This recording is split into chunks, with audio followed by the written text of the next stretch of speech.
I would suggest sewing your pockets on after you've finished the belt loop so that you can try it on and position the pockets to make sure you're happy with where they fit. My actual preference, I think, is down in this corner. I think it's the neatest. It also sits below the belt loop so that you're not going to, because you don't want the pocket up here if the belt is coming across here.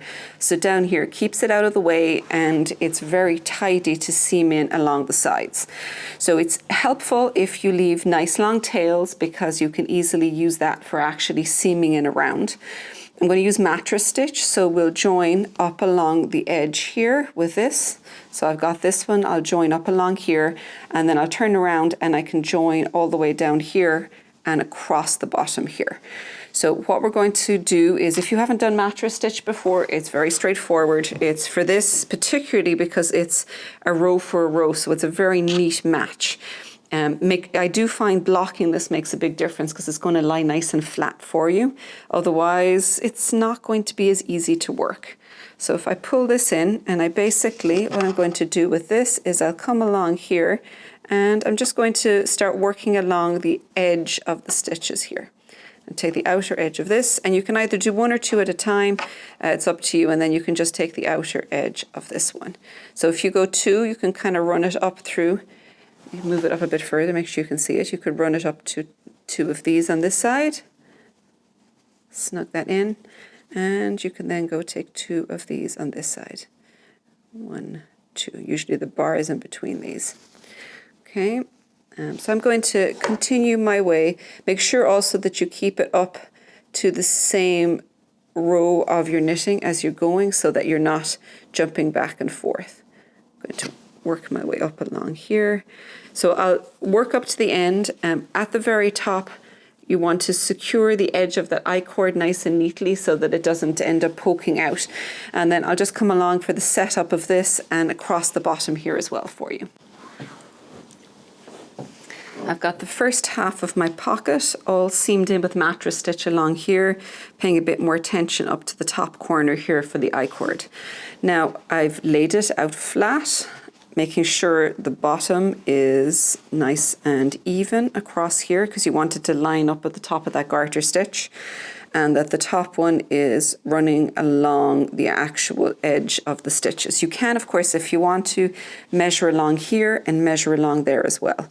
So if I pull it across in here, and then what we want to make sure to do that we pick the same column all the way across here that we're going to work on. So same as with any other mattress stitch, but it's just a bit more difficult when you're running along like this. Now, if you're a little concerned, you can also even just pin the edges of this as you go along to kind of keep yourself on track. So I'm going to go with this across here, and I'm just going to grab a bar in here and pull it through. And with the edge of I-cord, what I try to do is I'll actually pull in along here and pull that tight. So I'm going to make sure I've got the same bar in along here. I'm going to take the next one down, and I'm going to pull in to the top of that I-cord again. Now for garter stitch, it's a little bit different because what you're actually going to be doing, I'm going to stretch this out as well so I can see that this is the columns that I'm going to go down. Garter stitch, I'll just take a bump for one row here, snug that up, bump for the next row, and a bump for the final one here. Here we go, just taking one row with this. And at this point what we're going to start doing is I'll do the 2 for 2 again, where I'll come in here, pick up 2 rows here, and come over here into the same column and pick up 2 rows here. And make sure you're coming back through in the place that you came out the last time.